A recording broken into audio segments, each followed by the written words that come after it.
Good morning everyone. मेरा नाम अजय है। मैं आपको स्पोकन इंग्लिश पढ़ाने जा रहा हूँ। आपको मैं ABCD से लेके पूरा एडवांस लेवल तक लेके जाऊँगा। मैं आपको बताना चाह रहा हूँ अपने जो कैपिटल लेटर होते हैं, कैपिटल लेटर अपने टोटल इंग्लिश में कितने होते हैं? 26। 26 ABCDEFGHIJKLMNOPQRST UVWXYZ, ये अपने क्या है? Capital letter. और इसी प्रकार हमारे जो स्मॉल लेटर के इस तरीके से लिखे जाते हैं, ये आप देख सकते हैं। आपको इसमें अपने स्मॉल लेटर जो लेटर होते हैं इंग्लिश में वो हमारे 26 होते हैं, और जिसमें कि वॉवेल्स हमारे कितने होते हैं? 5। वॉवेल्स हमारे 5 होते हैं, और कॉन्सोनेंट्स कितने होते हैं? 21। ये अपने वॉवेल्स होते हैं AIOUE, और ये हमारे वॉवेल्स है। और कॉन्सोनेंट्स हमारे होते हैं BCDFGHKLMNPQRSTVWXYZ, ये हमारे कॉन्सोनेंट्स होते हैं। आज हम पढ़ने जा रहे हैं ग्रीटिंग। ग्रीटिंग मतलब जब हम किसी से मिलते हैं तो क्या बोलना है। ग्रीटिंग, ग्रीटिंग मतलब अभिवादन करना।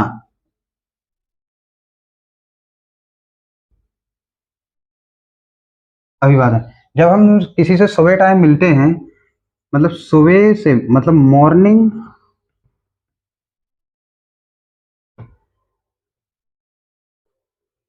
मॉर्निंग टू 12 o'clock जब भी हम मिलते हैं तो क्या बोलना है? Good morning. मिलने पर मैं आपको ये बता दे रहा हूँ, मिलने पर क्या बोलना है।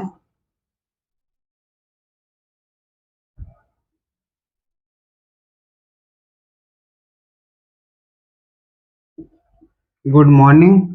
और जब भी आप मॉर्निंग से लेके 12 o'clock दोपहर तक आप मिलते हैं तो गुड मॉर्निंग। और जब आप उनसे विदाई लेंगे, विदाई लेने पे आपको क्या बोलेंगे? Bye, good day, have a nice day, see you. इस तरीके से आप बोल सकते हैं।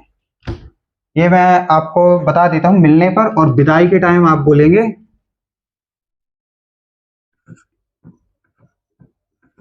जब आप उनसे बात करके जाएंगे तो आप बोलेंगे good day, have a nice day.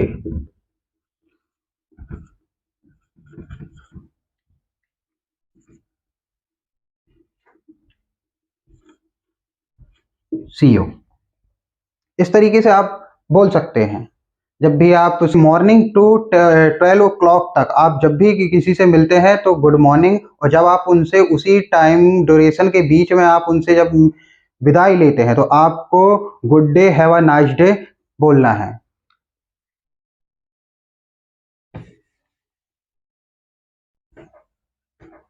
जब आप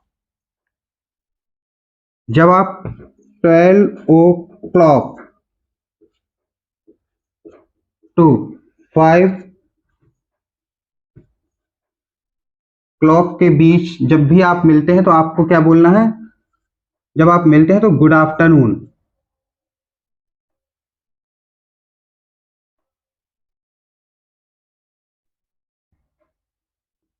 गुड आफ्टरनून। आप इसमें भी विदाई के टाइम पे, ये विदाई के समय आप यही बोलेंगे, good day, have a nice day, see you. इस तरीके के वर्ड ही आप विदाई लेते समय बोलेंगे। कब से?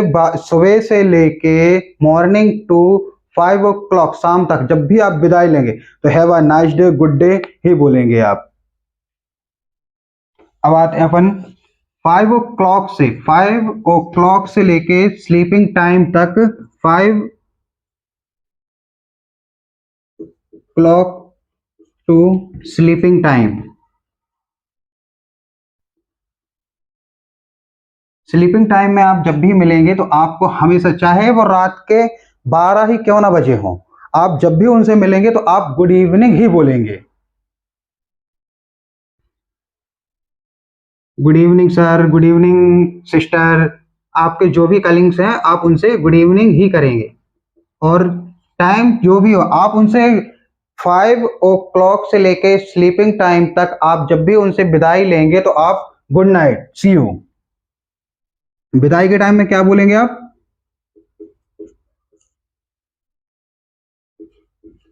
Good night, see you.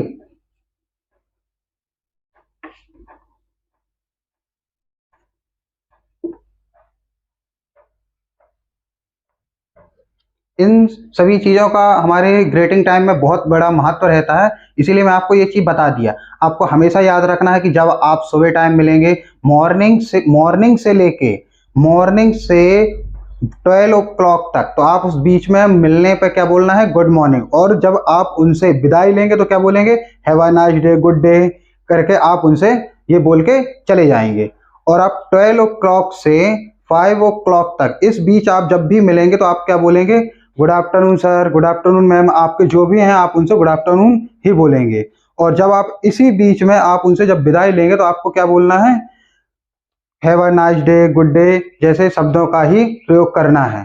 ठीक है, ये मैं आपको ग्रेटिंग के बारे में आपको मैं सब कुछ बता दिया हूँ। आगे चलते हैं, अब हम देखते हैं गुड मैनर्स के बारे में समझेंगे। गुड मैनर्स हमारे क्या होते हैं? गुड मैनर्स मतलब हमारे अच्छे विचार या आपकी कम्युनिकेशन स्किल को बढ़ाने के लिए गुड मैनर्स का होना बहुत ज़्यादा ज़रूरी है। मैं आपको ये चीज़ बता देता हूँ, जब भी आप किसी से कुछ मँगाते हैं तो हम उनसे डायरेक्टली नहीं बोल सकते हैं कि आप हमें ये चीज़ दीजिए। उस बीच में उस लाइन में हमें प्लीज़ या काइंडली जैसे शब्द बीच में लगाना है। जैसे कि प्लीज़ गिव मी या पेन, आप ये चीज़ बोल सकते हैं। जैसे कि अब हम आते हैं, यदि यदि हमारी कोई मदद करता है किसी प्रकार से, हमें पेन दिया या किसी बुक दिया हमें, तो हम उनसे थैंक यू बोल सकते हैं। थैंक यू का ही अपडेट वर्ज़न है थैंक्स। आप थैंक्स भी बोल सकते हैं। जब हमारी कोई मदद करता है जब हमारी कोई मदद करता है तो हम उनसे मेंशन नॉट या मोस्टली हम ये चीज़ बोलते हैं उनसे कि वेलकम, वेलकम बोल देते हैं या मेंशन नॉट, इट्स ओके। ये चीज़ आपको इस चीज़ों का ध्यान रखना है। Mention not, it's okay, my pleasure, welcome. और आगे आते हैं हम, जब भी हम किसी से फ़ोन में बात करते हैं या फेस टू फेस बात करते हैं, हमें उनकी कोई बात समझ में नहीं आती है या हमें वो चीज़ सुन नहीं पाते हैं, तो उस चीज़ के लिए हमें इस तरीके के शब्दों का प्रयोग कर सकते हैं। Pardon please, I am sorry, I didn't get it, excuse me, will you please repeat. इस तरीके के शब्दों का आप इस्तेमाल करना करना चाहिए। एक चीज़ और मैं आपको बता रहा हूँ गुड मैनर्स के बारे में। गुड मैनर्स में क्या होता है कि जब भी आप किसी से या आपसे कोई पूछता है हाउ आर यू, तो मोस्टली जवाब क्या होता है? I am fine.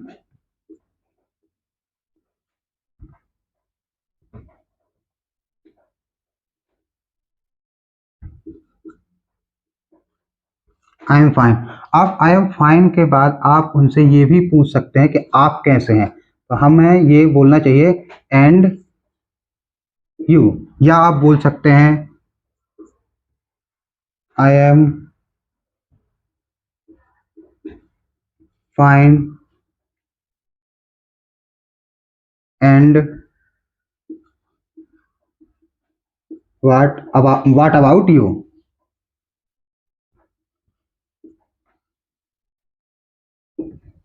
आप ये जब भी आपसे कोई पूछता है हाउ आर यू, आप कैसे हैं, तो आप उनसे बोल सकते हैं I am fine and you. या तो आप बोल सकते हैं I am fine and what about you, आप उनके बारे में भी जान सकते हैं। ये चीज़ें मैं आपको बता दी। और एक चीज़ मैं ये इसके बाद एक चीज़ और मैं आपको बता रहा हूँ, जब भी हम हमसे बड़ा कोई प्रोफेशनल आदमी या आपसे बड़ा कोई घर में बीच में अगर आपसे कुछ बता रहा है या हम सबको कुछ बता रहा है, तो उस बीच में यदि हम उनकी बात को रोकना चाहते हैं और अपनी बात रखना है, तो आपको हमेशा ये चीज़ बोलना है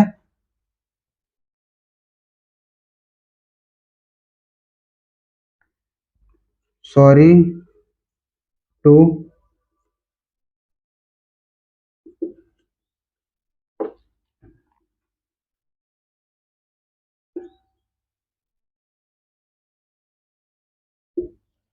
सॉरी टू इंटरप्ट यू, माफ कीजिए मैं आपको बीच में रोक रहा हूँ, इसके लिए क्षमा कीजिए। तो इसके जब आप पर वो इस बात बोलने के बाद जब वो आप पर ध्यान दे, इसके बाद ही आप अपनी आगे की बात रखिएगा।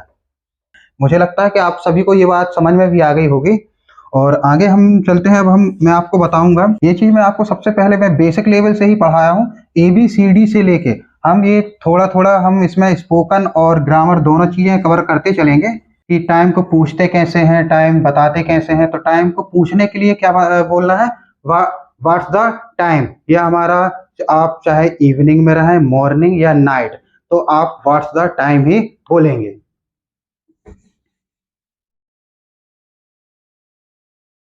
अब हम समझते हैं क्लॉक, क्लॉक के साथ पूरा का पूरा टाइम कैसे बताते हैं। और इसके बाद में एक और बेसिक चीज मैं आपको बता देता हूँ। 15, यदि हमारा छोटा वाला कांटा 6 में या कहीं पे 5 में और बड़ा कांटा हमारा 12 में रहेगा, तो हम उसे टाइम को कैसे बताएंगे, 6 o'clock, 5 o'clock, 4 o'clock, 11 o'clock। इस तरीके से हम, जब हमारा फिक्स टाइम रहेगा तो हम इसे इस तरीके से बताएंगे। एक हमारा इसमें होता है सेकंड वाला कांटा,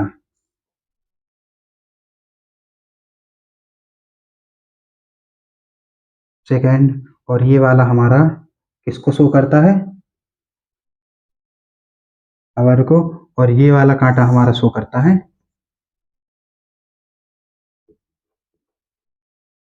मिनट्स। ये चीजें मैं आपको कांटे के बारे में बता दिया हूँ। ये हमारा सेकंड को शो करता है, ये हमारा मिनट को, और ये हमारा आवर को।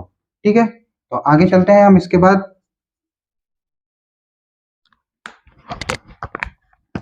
नेक्स्ट, यदि हमारा बड़ा वाला कांटा, मिनट वाला कांटा कहाँ पर आ जाता है, 1 पे। यदि हमारा बड़ा वाला कांटा कहाँ पर आ जाता है, 1 पे, और छोटा वाला कांटा कहाँ पर है, 6 में, तो इसे हम बताएंगे इट्स 5 past 6, इट्स 5 past 6। तीसरा हम समझते हैं इसी तरीके से है, इट्स 15 past 6। इसे हम इस तरीके से भी लिख सकते हैं,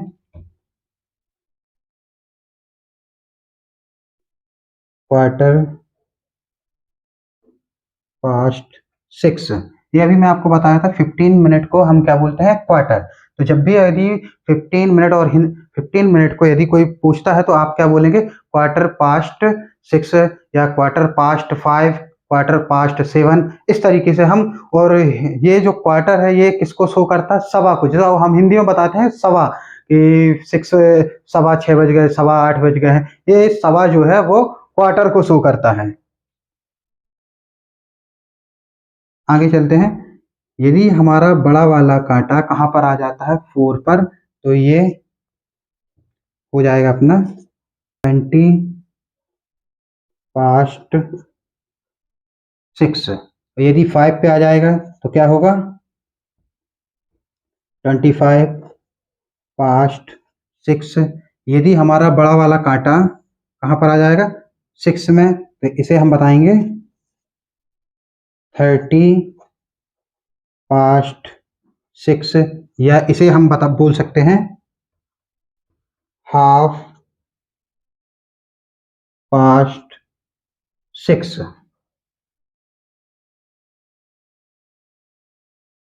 रोकना वीडियो। अब यदि हमारा बड़ा वाला कांटा कहाँ पर आ गया, 7 पे, तो इसे बताएंगे हम 35 past 6, या इसे हम इस तरीके से भी बता सकते हैं। जैसे अभी मैं इसीलिए 2 फार्मूले लिखाया हुआ था यहाँ पर, minute plus past plus our और मिनट प्लस 2 प्लस आवर। यदि हमें बताना हो कि इतने बज के इतने मिनट हो गए हैं तो हम कौन सा फार्मूला यूज करेंगे, ये वाला। यदि हमें बताना हो कि अभी 7 बज के या 8 बजने में अभी 15 मिनट कम रहे हैं, 10 मिनट कम रहे हैं, तो हम कौन सा फार्मूला लगाएंगे, ये वाला। तो इसके लिए हम जैसे अभी ये 6:35 हो चुके हैं, तो इसको हम इस तरीके से भी बता सकते हैं 25 to 7, मतलब 25 मिनट कम रहे हैं कितने के लिए, 7 o'clock के लिए। नेक्स्ट आगे चलते हैं। यदि हमारा बड़ा वाला कांटा कहाँ पर आ गया, 8 में, तो ये हो गया अपना 40 past 6। इसे भी सेम, अब हमारे कितने मिनट कम रहे हैं 7 बजने को, 20 to 7, 20 to 7। आगे चलते हैं 9। यदि हमारा बड़ा वाला कांटा कहाँ पर आ गया है, 9 पे, 9 पर हमारा बड़ा वाला कांटा जब आ जाए तो उसे हम ये जब भी यदि पौने पौने मतलब कि अभी 15 मिनट कम रहे हैं 7 बजने को, तो उसे हम कैसे बताएंगे, Quarter to 7, Quarter to 7। तो इस चीज को हम दो तरीके से इसे भी बता सकते हैं, 45 past 6, या इसे हम बोल सकते हैं Quarter to 7, Quarter to 7।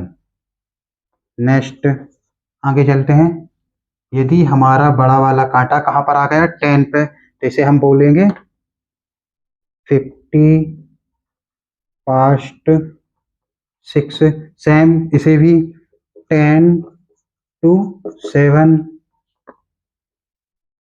यदि हमारा बड़ा वाला कांटा कहाँ पर आ जाएगा, 11 पर, तो 11 पे आएगा तो क्या हो जाएगा हमारे यहाँ पर 55 past 6, और इसे हम कैसे बताएंगे, 5 to 7।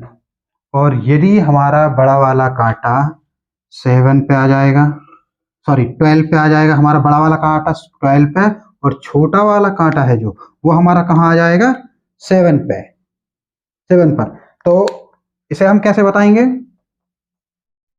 से इट्स 7 o'clock। जब भी हम टाइम बताएंगे तो सबसे पहले इट्स। अब बात आती है कि इट्स को हम इट्स क्यों लगाते हैं, तो इट्स हम इसलिए लगाते हैं कि जो जिनकी लैंग्वेज इंग्लिश है वो ही इस इट्स को जब फॉलो करते हैं, तो हम भी जब इंग्लिश बोलना या सीखना चाहते हैं तो हमें भी उनको फॉलो करना चाहिए। तो इट्स को लेके किसी भी प्रकार की कोई दुविधा नहीं होनी चाहिए। मैं आपको ये चीज इट्स के बारे में भी बता दिया, इट्स हम क्यों बोलते हैं। तो इट्स हमें जब भी टाइम हम बताएंगे तो हमें इट्स का प्रयोग करना है, और जब हम टाइम पूछेंगे तो कैसे पूछेंगे, व्हाट्स द टाइम या व्हाट इज टाइम, इस तरीके से हम टाइम पूछ सकते हैं। और एक चीज मैं और आपको बता दिया कि आज की हमारी ये फर्स्ट क्लास थी, आज ये क्लास हमारी समाप्त होती है, और नेक्स्ट क्लास आपको मैं keep watching. Thank you so much.